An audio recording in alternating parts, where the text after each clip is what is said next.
Hey guys, this is Andrei. I'm a certified translator and a real estate concierge. My company, LLCSIS, has been relocating people to Belarus over the last 3 years. And over the last 3 years, on top of the standard things like visa support, real estate assistance through agencies, of course, translation services, and basically immigration support, our company has gone through many interesting hurdles, helping people in the most creative ways, from helping them to fix a hook in a bathroom to resolving legally and whatever you can call the way that comes before courts and police, informally, let's say, different issues in their personal and business matters, and we're quite proud we're still in the market while some other less respectable dealers are already out of this country. Let's see what happened across the world. Let's see the headlines through a biased prism of a local. That would be me. This is not a media release, it never was. I'll just tell you how things are and what they look like from this side of the earth, so that you could see if you want to go and see it or go and try and live here. And of course, if you wish to help the channel, the links are down below. My contacts are there too. Let's get started. Going online for a couple of years by now, I would say most of you guys are probably missing the good old COVID updates. I'm not sure how your lives rolled when pandemic was there, everything was banned and blocked and everything. Some people lost their jobs in the most democratic countries in the world. And, well, those were the days, my friends, but the civilized West seems to be going a little bit crazy. I will overlook the migrants and safety issues because the YouTube non-existing censorship may shut me down. Let's just say that the French farmers are really rocking the world and are trying very hard, and their little strikes here and there are disrupting logistics across France and elsewhere. They reached Portugal last time I heard. And that's admirable that these guys can push their rights. Of course, that pushing may not be in line with other people next door that need to go to work and eat and things like that, but such is democracy. If you're living around there, guys, tell me if those riots are any just, if the people behind them are actually doing their farming work. It's not some kind of orchestrated terrorism. That would be interesting to know. Houthis are blocking the Red Sea, wherever they are firing their rockets out there. That disrupts their international logistics. Major companies are now no longer operating through those waters. And it's interesting how the civilized West is going to react to that now that they claim that their warehouses are almost empty and are lacking modern ammunition, how it's going to be resolved. US and Iran, I've just read a few headlines, they started bombing targets in Iraq and Iran, are having tensions and they're mounting up. And the best joke I read in relation to that, although it's not really a food for jokes, is that the US Olympics team is going to be expelled from the contests again, is going to be banned from them, probably going to perform under a neutral flag because of this act of aggression. We'll see how it's going to work for real. But it's quite certain that in the most improbable country in the world for this, things are quite calm and I would say stable for a while. Whether or not this for a while is going to last, we will try to discuss today.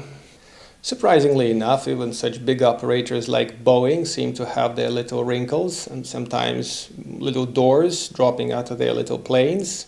And one can only wonder if that's the right or left hand of the Kremlin is reaching out and unscrewing those bolts. Or maybe there are some real issues in the capitalist world. You'll be the best judges of that because we're not really a super capitalist country out here. Tell me, guys, if the West is really going down or is it actually stable and the headlines are handpicked by social media moderators to just make it scary for everybody. What do you think? It also seems Ukraine is going through some tough issues. They have some issues between their top leaders in light of the oncoming presidential elections. The commander-in-chief has just been dismissed. They're evidently lacking manpower and are struggling to continue the frontline efforts as it more and more becomes mechanized, and the level of corruption seems to be surging as the Western friends and partners are claiming that the promised supplies would be just 2/3 or 1/3 or sorry, the thing goes to the garbage instead of being supplied to the front lines. It seems like here and there the headlines suggest it's being already discussed how and on what conditions the negotiations are going to bring the two parties to some kind of a peace deal. I am really not an expert in this conflict. I'm not even a military expert, although I'm dressed like one, but I would say I'll leave it to them to discuss that. And as a businessman here, I would just hope for the soonest resolution of this matter in the most, let's say, reasonable way for both parties. I know it sounds fantastic, but I guess the YouTube censorship should be happy with that. Western sanctions are working in the most improbable way. In the 1920s, when the USSR wasn't really recognized as a country, the USA's company Christie, I think, couldn't ship legally, officially, the suspension to a tank because it was a weapon to such a country, so they labeled the box to say tractor.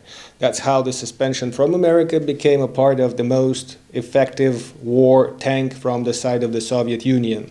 The war that you know is World War II, Second World War, the one we call the Great Patriotic War. A major part of it for us was the Great Patriotic War.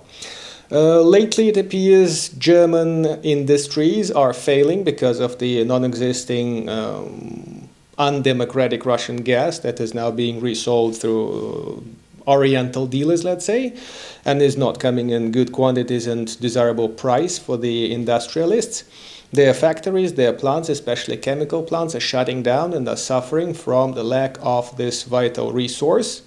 By the way, if you live in Germany, tell me if that sounds any true and if the fertilizers are in bad supply. Belarus is one of the world's key suppliers of potash. Potash is now sanctioned, and the UN has apparently asked Canada to lift sanctions. Canada is also one of the crucial players, by the way, of these fertilizers, and Canada said no. So our fertilizers are not going to the world's market anytime soon, or at least any directly. That's kind of funny how that's going to add up to the crisis caused in the Red Sea and in Europe by the farmers. I already mentioned that in Russia everything seems to be circulating around the date 17th of March when they're going to elect, or rather re-elect, the standing president, Mr. Putin. I bet $100 he's going to win, by the way. And the whole bunch of economists is saying that things are going to be loosened after that. Inflation and devaluation of the ruble, which is a largely war-oriented economy, which is no good for normal people. From a scientific point of view, I'm not much of an economist, and this is going to have an impact on our economy. We discussed that before. I'll try to summarize the ideas by early March to try and share them with you. And this may affect our lives and real estate market, in which I happen to be circulating on top of other areas, and we'll see how that's going to impact it. Travel to Belarus isn't banned, disallowed, or barred in any way. It's still possible in the same scenario as is discussed in my travel advice for 2024. You can fly in or out visa-free if you are a citizen of one of the 76 countries which are eligible to this mode, or you can just take a bus from Vilnius or Warsaw having applied for a visa if necessary. Mostly it will be necessary, and enjoy the sights and attractions of a wonderful country if you don't mind it being red marked on the US travel advice website, for God's sake. Interestingly enough, this year, even more Americans are relocating to Belarus. I wouldn't say there's a line queuing up here from the airport or something, but more of them than the Europeans. And some Americans are actually booking travels for May and June. That's classical tourists, which were gone from pandemic time. So that's going to be an exciting year.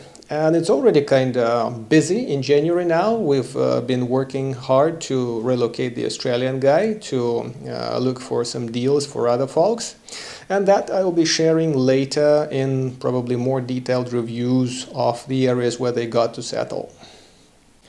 If you do travel to Belarus, make sure you have a backup supply of cash because your Western card might or might not work. Statistically, about 70% of cards here work all right with ATMs or transactions, and only a handful of state shops and hotels and other businesses are not processing Western cards. The Revolut is gone. The Wise, I think, is not doing any transactions. And correct me in the comments if I'm wrong, please. Mostly others are working perfectly okay, including several major American banks. An Italian guy was spotted on TikTok redoing Belarusian village homes. Interestingly enough, he picks them by the rivers or lakes and he renovates them and sells them, apparently to be more comfortable than he found them, of course. And being a reseller of some tiled products from Italy, he is doing it for a kind of a paid hobby. So that's admirable, of course. Don't forget that such houses can become a ground for the residency, unless you are an Indian passport, of course. And such houses are still working, especially in my area. We just relocated the Australian guy who bought it from an American guy. The American guy is buying an apartment in Minsk. The Australian guy got his first step into Belarus. His introductory year, he is having a little village house. So that is a working method, and we'll tell you how it succeeded or not by the mid-February. The obviously pleasant thing about the houses is, since 2021, when the pandemic kick-started all this big thing, it's obvious that a house is a good way to start in Belarus. It has to be a good house, not just some trash shit several hours away from Minsk. And definitely you shouldn't be buying it from a fat blogger sitting somewhere in Latin America and orchestrating his moves over here in Belarus, no matter how juicy the pictures are. But mostly, of course, his clients will not be seeing this video or understanding the language and will be going into that old gold-plated net. We'll see how it's going to work as well. Real estate market is kind of up, unusually busy for January as well, although of course a smaller amount of deals than the month before, 1100 deals versus 1800 in December, which is very traditional and very obvious. Real estate goes well now that the bank loans are still affordable. I mean, two-digit bank loans are probably a bit of a nightmare for Westerners, but here we're kind of spoiled with this, as we like risk. And here Belarusians are actively shopping, Russians not so much. For Russians, we are becoming an expensive country again. And a lot of provincial buyers are facilitating demand here in Minsk, trying to get their kids into university, get their investment retirement plans, and such like. So that shapes the market of Minsk, and probably will release another more detailed video about how it goes. And especially now we are selling an apartment in the Vog district, a two-room apartment, 42 meters, roughly $110,000. It has dropped in price, of course. And we'll be sharing the story about how the sale is progressing and how it ended up, hopefully by mid-March, hopefully around the figure I've just voiced, but you never know. It's Minsk and it's the land of opportunities. It's a huge question too whether or not investors are going to be busy, because feeling this demand from the buyers, they obviously want to buy a newly made, newly built flat and redo and resell it to someone else with profit. They are actively in the game, and this all is heating up the market, and is all apparently based on those good, handsome bank loans. Whether or not it's going to take more than 2 more months or 3, we will discover very soon. Also, power of attorney issued abroad is no longer valid since August last year, so the number of deals on power of attorney is dropping, making about 5 to 10%. So, if I told you last year, you should basically rush to find a deal like that if you didn't do it. There is no discount coming on this point, so you're gonna find your bargain and negotiate a price based on something else. And 2 more things about basically social stuff. Interestingly enough, both things are Israel related in a way. Since the 1500s, Jews were living in Belarus pretty massively. The first president of Israel was born in today's Belarus. And the Slonim synagogue, which is a city in western Belarus from the 1600s, it's in a pretty bad condition, although it has some cute interior inside, dilapidated but still holding, is on sale again, offered by the local authorities at 40 rubles after a writer from Minsk tried to repair it a couple of years ago. Now, maybe 5 years ago, she was more enthusiastic about things, sold her flat and everything. and apparently could not digest this project and cheerfully hand it back to the local government. So the whole thing is rolling now again, and if I find some drone shots of the Slonim synagogue, I'll try to post them here. 2 Israelis were not allowed to enter Belarus. They landed the other day, and in their phone galleries, the border control discovered military pictures. Basically, the guys were deemed active servicemen of the Israeli army. I heard from my airport luggage department friends that the active participation in some kind of a conflict is a reason to turn somebody down from entering the country. And that apparently was the reason. They also claimed they were not given food throughout their detainment until their consul came up and fetched some of that. But, you know, the food issues of the Israelis may be not necessarily related to the border control chef. There may be other reasons involved. As a tour guide, I would say, as an ex-tour guide, I would say it's a hell of a way to treat visitors. Of course, if national security concerns are in place, that could explain the decision. But a friend of mine, a 30-year-old girl with a kid, was kept for a few hours on the basically tarmac in Israel. We're visa-free with Israel, so that facilitates a lot of tourism, or used to. And they weren't given much food or water as well, being constantly asked who they were, why they came to Israel, what they were going to do. And only the local contacts, local friends, got them out of the claws of the border control out there and not put on a return flight to Minsk, but into some comfortable surroundings and some, you know, Dead Sea salt and all that shit.